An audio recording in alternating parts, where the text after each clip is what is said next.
The order will fall.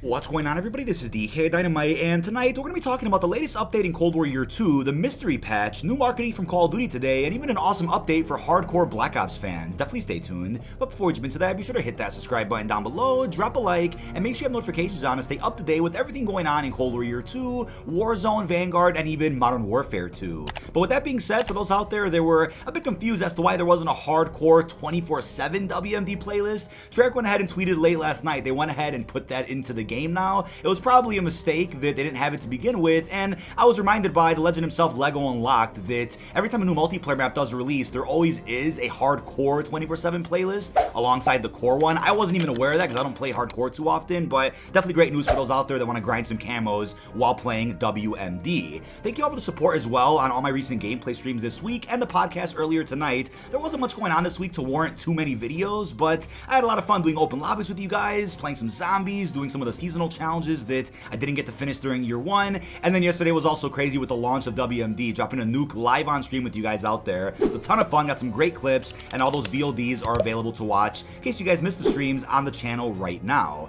But the first thing I want to go into real quickly is St. Patrick's Day, because yesterday it actually completely slipped my mind that it was St. Patty's Day, and I guess it's great that Treyarch at least acknowledged it. They changed their profile picture to green, they put out a nice tweet about it, and dropped WMD, so it was a bit of a lucky day for all of us yesterday, which is fantastic if you're a fan of Cold War. But I'm like, wait a second, World War II 2017 had arguably the best St. Patrick's Day event in Call of Duty history, the Shamrock and Awe event with a little leprechaun that runs around. There was some cool overhaul over in the headquarters. It was a great event, so I was expecting them to try to one-up that for Vanguard, but Sledgehammer didn't really acknowledge St. Patty's Day, nor did they mention anything special, so that's a bit of a missed opportunity and super unfortunate. But like I said on the podcast earlier, I think it just makes sense that considering how big their studio is now, they're probably working on that free-to-play game that's been rumored for quite some time, which is why a lot of their focus isn't on Vanguard. And I was reminded as well of how good the St. Patrick's event was back during Blackout. We had that Rainbow Mystery Box Easter egg, the pots of gold featuring extra paint cans to help you get Dark Ether faster. That was fun. We streamed that for many hours during Black Ops 4's prime. But then during Cold War last year, they kept it simple. They gave us a St. Patty's reskin of the stockpile mode, which was really cool. We had the 4-leaf clovers in the form of tags that you pick up for the game mode itself, and we also had a really sharp-looking St. Patty's Day Tracer Pack bundle, which is still available to buy to this day if you guys want it. I know when it comes to holiday bundles, people don't typically use them after the holiday season is over for whatever the holiday was, but I've seen a few people use it here and there over the last couple of months. Very rare, but this is also an incredible-looking thumbnail that Fajardi made for the video that I posted about this bundle last year. Hopefully you guys enjoy that. So if you guys are a bit upset that we didn't get a new St. Patty's bundle for Vanguard, then still maybe consider picking up the one in Cold War if you guys are interested. But with that being said, moving on to WMD, the brand new 6v6 multiplayer map here in Cold War multiplayer. It plays relatively well in this game, and the visibility is great. The colors and saturation look a little bit better than how everything worked in Black Ops 4 when the map was also featured in the Black Ops Pass. I also noticed a couple of extra mantling spots that I don't believe were there in Black Ops 1 or Black Ops 4, so that's a nice change. And we also have the secret RCXD spot, which I know I covered in a previous video, but it's still here on the map, and you will see it being utilized in the gameplay when I do get a really lucky kill with it over in Hardcore, I think it was. But yeah, we also dropped a nuke on the map. I think spawns overall do feel balanced, but as I pointed out on stream, I think there's a lot of players out there who never played the original WMD from Black Ops 1, and maybe also didn't own the Black Ops Pass, so people were kind of all over the place on the enemy team, kind of walking around, not really staying in a consistent area. They didn't really know how to play the map, so it's funny looking at some of the noobs that were very new to this map's layout, and that's good. Like I said, when it comes to bringing back Black Ops 1 maps, there are so many maps from that game that never got remastered a single time, so for the most part, it's probably most people's first time playing a map like this here when it gets added for free in Cold War. Back then, I mean, yeah, WMD was available for free at launch in BO1, but was of course locked behind a $50 paywall in Black Ops 4. But in case you guys missed it, the real reason why WMD got delayed was seemingly revealed with some changes people noticed. So hackers were able to load WMD in Cold War, I think a good month ago, and when booting up the version that dropped yesterday, they noticed that some of the flags around the map and any of the Soviet symbols were replaced with references to Perseus instead. So you can see what's going on here. I pointed out in my poll, I think it was a good week and a half ago, that the Russian conflict going on right now may actually be one of the reasons why WMD got delayed, and it looks like this change to the icons around the map seemingly confirms that. So for those out there that were like, oh no, the map was broken or stability was wrong or something else was going on, I think the real reason was revealed, and you could see what's going on behind the scenes, and you could see what Activision is trying to do with that. So hopefully you guys understand why WMD got delayed now. But overall, there was a patch that went out yesterday which I really didn't understand too well, because PlayStation Size reported on Wednesday that a new update got added to the PlayStation files for Black Ops Cold War, and I'm like, okay, that'll probably be the update that features maybe some more bundles, jungle, or some other content that wasn't featured in the files of the first patch that went out. I think it was a good, month ago now. But unfortunately, this patch didn't seem to bring too much new to the table. For most of us, it was around 700 megabytes, but then other people out there were reporting on PC that it was anywhere from 1.5 to 3 gigabytes. And we're like, would an update really be that big just to change some flags and icons around WMD? That doesn't really make sense to me. So maybe once Reloaded comes out for Vanguard and Warzone, that'll somehow allow some of these early scoopers and hackers online to dig deeper into this patch. I'm not exactly sure. I'm not a data miner, so I can't speak for them, but it's really interesting that a new patch got added, and we're definitely expecting a ton more throughout year 2 to add in the other expected blueprints, bundles, weapons, the game modes, possible even Onslaught support for a lot of the multiplayer maps that never got it. WMD is seemingly going to get Onslaught support at some point as well, because there is gameplay going around right now of people force loading it already, so it does look like that's going to be released at some point soon. It may even be a massive DLC drop one day where all of a sudden they add in the remaining 10-ish multiplayer maps that weren't in Onslaught during year 1. I'll keep you guys updated with that. But I also want to point out, right, if it took a good 3 weeks for them to change the icons and flags on WMD, then does that kind of tell us how many people are actually working on year 2 right now for Cold War? Could it be a case where there's a couple of devs that are, of course, working on maybe Vanguard Ranked, Vanguard Zombies, or their next Call of Duty that had some spare time to go ahead and add in whatever was ready to go on deck for Cold War, and maybe they had to put some time aside from their schedule they already have to make that happen, and it took a couple of weeks. Maybe that's what happened, and if that's the case, then does that kind of tell us how sporadic our year 2 updates will be? Will we get this one that we just got right now, then the next one won't be for another month and a half?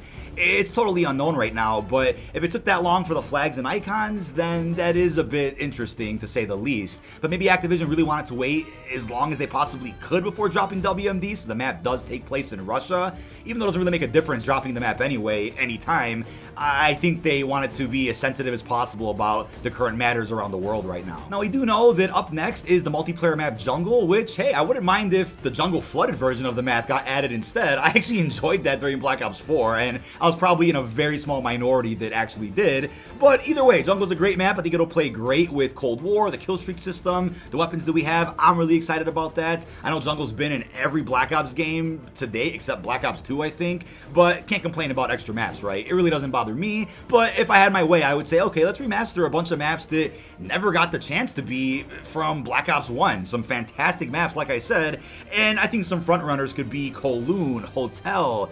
I think Firing Range would fit well in this game, but I'd prefer some other maps over it. We definitely have Hazard, Berlin Wall, Hangar 18 even, and maybe they'll revisit some of these maps in their next Call of Duty if it fits at all with the vibe and aesthetic of the game. But considering Black Ops 1 and Cold War take place years apart from each other, I think these maps would work perfectly here in Black Ops Cold War right now. But definitely hoping for at least maybe another 3 to 5 maps before Modern Warfare 2 comes out.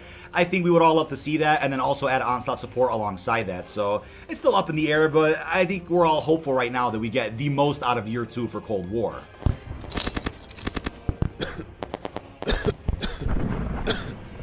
Damn. But earlier today, Call of Duty dropped some marketing in the form of a video, which does confirm Snoop Dogg is indeed coming to Call of Duty. They confirmed in these dog tags, April 1st he's coming to COD Mobile, and then April 19th he will be in Vanguard and Warzone. So I am a bit surprised he's coming to COD Mobile first.